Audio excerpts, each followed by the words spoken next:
दोस्तों, मैं कुछ दिन आपके साथ जुड़ नहीं सका, थोड़ा बिजी था। आज हम अपना अगला लेक्चर लेके आए हैं रिगार्डिंग आरसीसी। तो आज का हमारा टॉपिक होगा डिज़ाइन फिलोसफी और उसमें हम बात करेंगे working stress method for design. ठीक है, तो सबसे पहले बात कर लेते हैं डिज़ाइन फिलोसफी। डिज़ाइन फिलोसफी का मतलब क्या है कि जो आरसीसी स्ट्रक्चर है उसको डिज़ाइन करने के लिए जो डिफरेंट मेथड यूज किए जाते हैं उनको क्या बोलते हैं, डिज़ाइन फिलोसफी। हमारा यहाँ पे जो डिज़ाइन फिलोसफी है मेनली 3 मेथड का हम यूज करते हैं आरसीसी स्ट्रक्चर को डिज़ाइन करने के लिए। जो पहला मेथड है मेरा वो है वर्किंग स्ट्रेस मेथड। दूसरा मेरा जो मेथड है वो है लिमिट स्टेट मेथड। ठीक है, एक मेथड और है जिसको मैं बोलता हूँ अल्टीमेट लोड मेथड, जिसका यूज़ जनरली नहीं किया जाता। तो हम यहाँ पे बात करते हैं working stress method and limit state method की। ठीक है, तो जो आपका वर्किंग स्ट्रेस मेथड है इसको हम WSM भी बोल सकते हैं। इसको डिज़ाइन करने के लिए, किसी भी आरसीसी स्ट्रक्चर को डिज़ाइन करने के लिए हमारे पास 2 चीज़ें होती है, एक तो लोड और दूसरा होता है स्ट्रेंथ। यानी हम जब भी किसी भी स्ट्रक्चर को डिज़ाइन करेंगे, किसी भी आरसीसी स्ट्रक्चर को डिज़ाइन करेंगे, तो हम 2 चीज़ों की कैलकुलेशन करेंगे, पहला लोड की और दूसरा किसकी करेंगे, स्ट्रेंथ की। लोड, मैं वर्किंग स्ट्रेस मेथड में बात करूं तो जो लोड मैं कंसीडर करके चलूँगा वो कौन सा लोड होगा, मेरा सर्विस लोड। और जो स्ट्रेंथ मैं यूज करता हूं वो स्ट्रेंथ होती है मेरी सिग्मा CBC। अब ये सिग्मा CBC क्या है? सिग्मा CBC है अलाउबल करैक्टरिस्टिक बेयरिंग स्ट्रेंथ, जिसको हम परमिसिबल स्ट्रेंथ भी बोल सकते हैं, जिसको हम बोल सकते हैं परमिसिबल स्ट्रेंथ भी बोल सकते हैं। तो वर्किंग स्ट्रेस मेथड में जो हम स्ट्रेंथ यूज करेंगे वो कौन सी करेंगे, परमिसिबल स्ट्रेंथ यूज करेंगे। अब परमिसिबल स्ट्रेंथ फाइंड आउट करने के लिए हमें क्या करना पड़ेगा, परमिसिबल स्ट्रेंथ फाइंड आउट करने के लिए हमें स्ट्रेंथ को डिवाइड करना होगा फैक्टर ऑफ सेफ्टी से। स्ट्रेंथ को डिवाइड किससे करना पड़ेगा, हमें फैक्टर ऑफ सेफ्टी से। मैं आगे बताऊंगा कि फैक्टर ऑफ सेफ्टी कितनी एज्यूम करके चलते हैं हम वर्किंग स्ट्रेस मेथड में।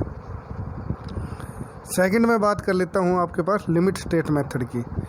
तो जो लिमिट स्टेट मेथड है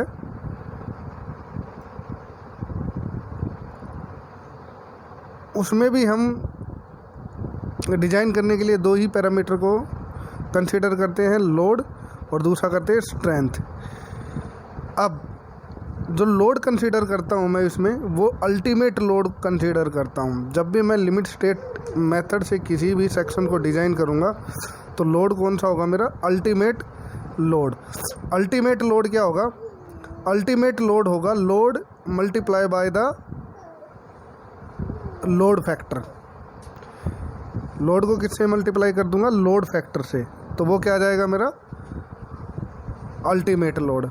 वहीं पे मैंने WSM में यूज किया था सर्विस लोड का। सेकंड में बात कर लेता हूँ स्ट्रेंथ का। किसकी बात कर लेता हूँ यहाँ पे, स्ट्रेंथ की।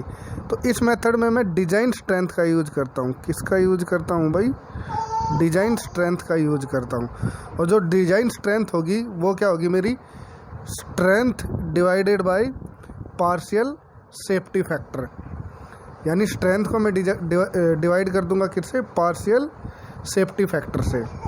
वहीं पे मैंने वर्किंग स्ट्रेस मेथड में क्या किया था, स्ट्रेंथ को किससे डिवाइड किया था, फैक्टर ऑफ सेफ्टी से। और किसका यूज किया था मैंने, परमिसिबल स्ट्रेंथ का यूज किया था। यहाँ पे किसका यूज करूँगा, डिज़ाइन स्ट्रेंथ का यूज करूँगा।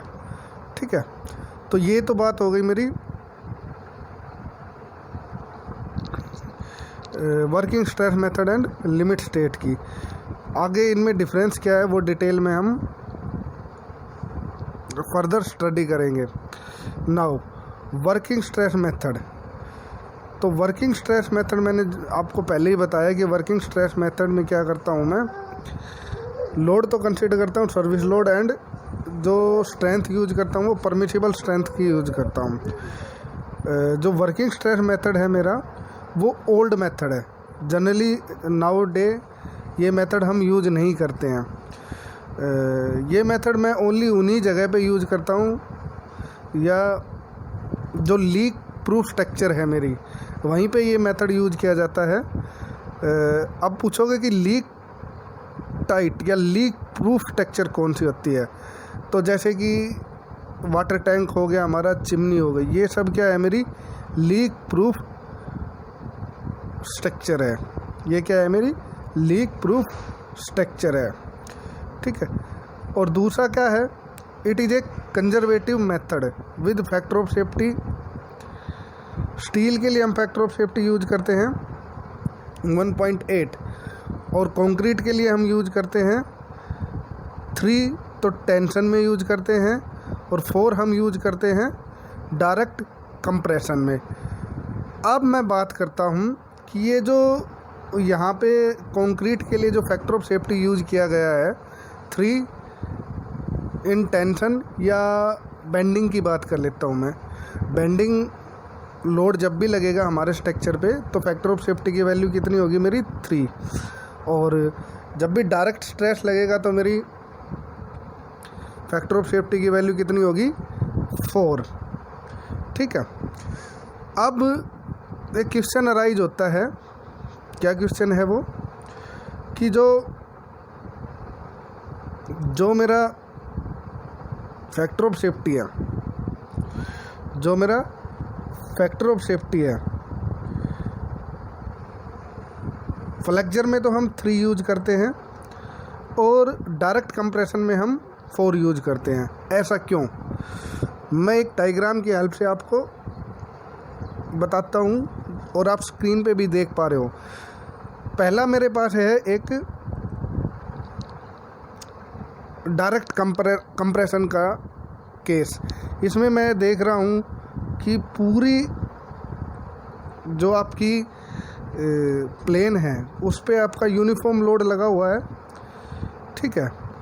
तो मेरे को लार्ज फैक्टर ऑफ सेफ्टी की रिक्वायरमेंट होती है, but in case of flexure जो मेरा डायग्राम है, स्ट्रेस डायग्राम है, वो वेरी कर रहा है maximum to 0 and 0 to maximum. मतलब जो एक्सट्रीम फाइबर है वहाँ पे मेरा स्ट्रेस हाई होगा और जो इनर पार्ट है वहाँ पे मेरा स्ट्रेस क्या होगा, लो होगा। तो इसलिए मैं जो फैक्टर ऑफ सेफ्टी की वैल्यू थोड़ी सी कम रखता हूँ, ठीक है। तो ये क्लियर हो गया होगा कि जो factor of safety for concrete 3 तो हम टेंशन में यूज करते हैं और 4 हम कंप्रेशन में यूज करते हैं। अब बात कर लेता हूँ मैं अजम्पशन की। तो जो सबसे पहला अजम्पशन है मेरा, plane section remain plane before and after the bending. मतलब क्या है कि मेरे पास ये एक सेक्शन है, यहाँ पे दिखा रखा है मैंने, एक सेक्शन है। तो जैसे ही इस पे बेंडिंग लगेगा तो जो अपर पार्ट होगा वो तो मेरा क्या होगा कंप्रेशन, और लोअर पार्ट क्या होगा टेंशन, ठीक है। तो जो मेरा स्ट्रेन डिस्ट्रीब्यूशन डायग्राम है वो वेरी करेगा ऐसे, यानी लीनियरली वेरी करेगा, ओके। सेकंड क्या है, सेकंड जो अजम्पशन है, मेरा जो स्ट्रेस स्ट्रेन कर्व है वो क्या होगा, लीनियर होगा। मेरा स्ट्रेस स्ट्रेन कर्व क्या होगा, लीनियर होगा। तो लीनियर होगा, इससे क्या बेनिफिट होगा, इससे जो हमारा स्ट्रेस डिस्ट्रीब्यूशन डायग्राम होगा वो भी क्या होगा, लीनियर होगा। स्ट्रेस डिस्ट्रीब्यूशन डायग्राम भी क्या होगा हमारा, लीनियर होगा, ठीक है।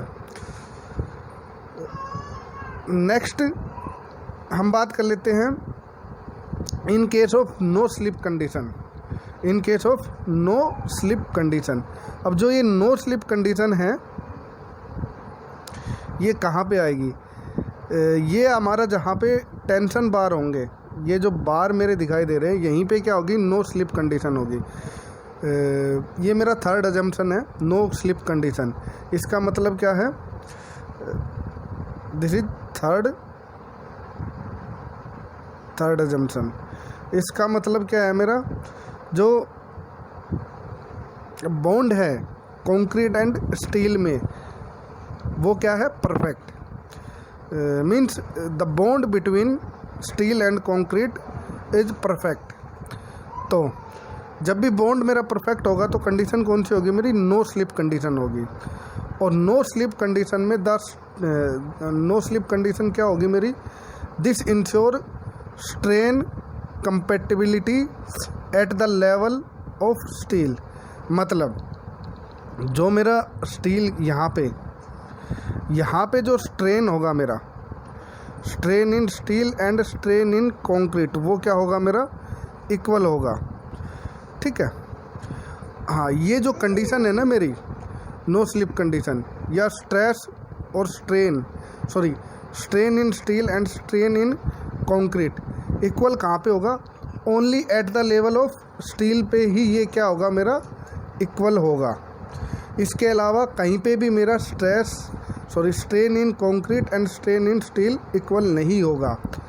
नेक्स्ट जो अजम्पशन है मेरा क्या है, modular ratio as per code is M = 280/3 sigma CBC। ये भी कहाँ कंसिडर किया जाता है, at the level of steel. तो इस M का यूज करके मैं रिलेशन फाइंड आउट कर सकता हूँ stress in steel and stress in concrete, जो कि मेरा क्या होगा, जो कि मेरा ये होगा। ठीक है, means stress in steel = modular ratio into में stress in concrete. Okay, next assumption मेरा क्या होगा, नेक्स्ट अजम्पशन होगा कि concrete does not take any tensile strength, means all tensile load taken by the steel.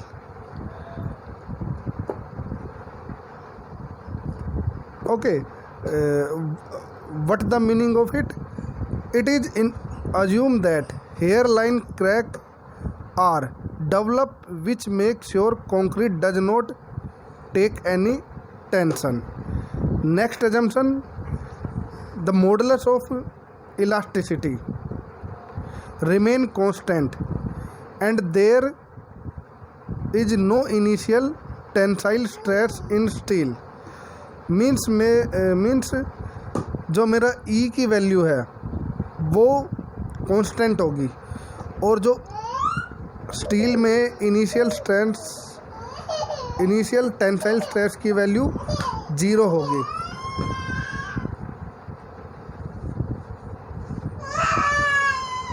Okay,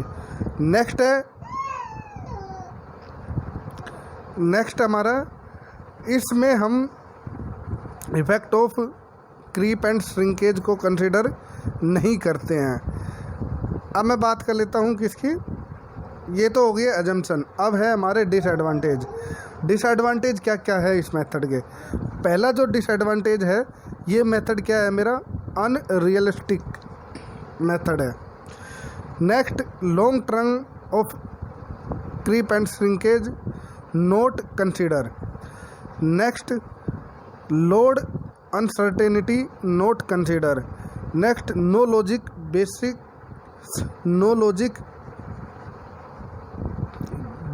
basis on choosing factor of safety. अब बात कर लेता हूँ permissible stress in WSM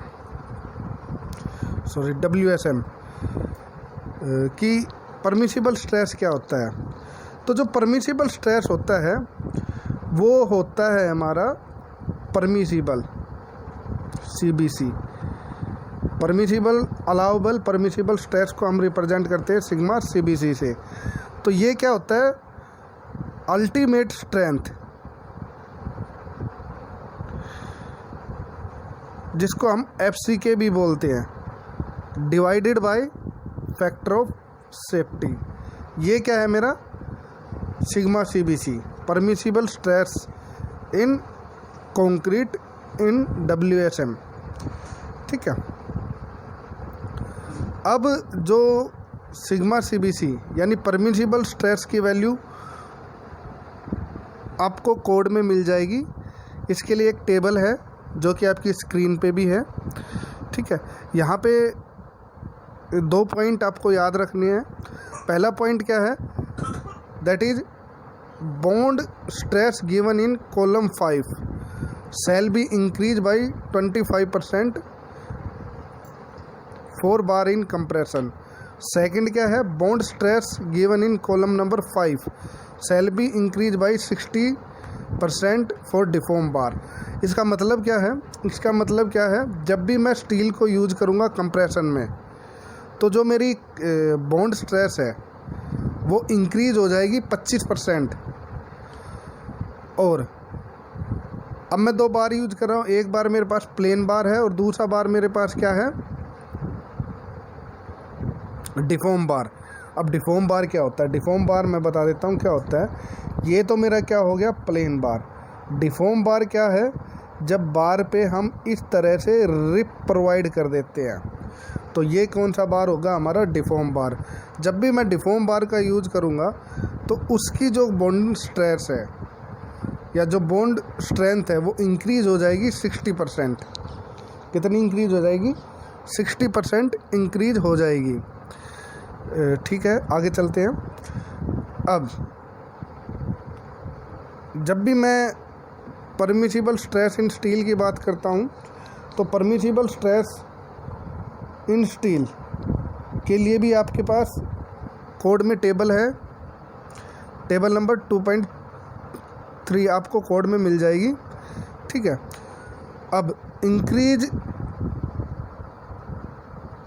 in permissible stress, तो जब भी विंड और अर्थक्वेक का इफ़ेक्ट आएगा हमारी स्ट्रक्चर के ऊपर, किसका इफ़ेक्ट आएगा, विंड और अर्थक्वेक का, तो जो मेरा परमिसिबल लोड है वो इंक्रीज़ हो जाएगा 33% से 33.33% इंक्रीज हो जाएगा। ठीक है, या तो विंड लोड आएगा हमारा। अब मैं बात कर लेता हूँ विंड लोड और ओब्लिक अर्थक्वेक लोड। मैंने विंड लोड और अर्थक्वेक लोड को ओब्लिक में क्यों रिप्रेजेंट किया है, कि ये इसलिए किया है कि स्ट्रक्चर पे या तो विंड लोड लगेगा या मेरा अर्थक्वेक लोड लगेगा। ऐसा क्यों है, क्योंकि ऐसी बहुत कम प्रोबेबिलिटी है कि दोनों लोड हमारे किसी भी स्ट्रक्चर पे एक साथ अप्लाई हो। ठीक है,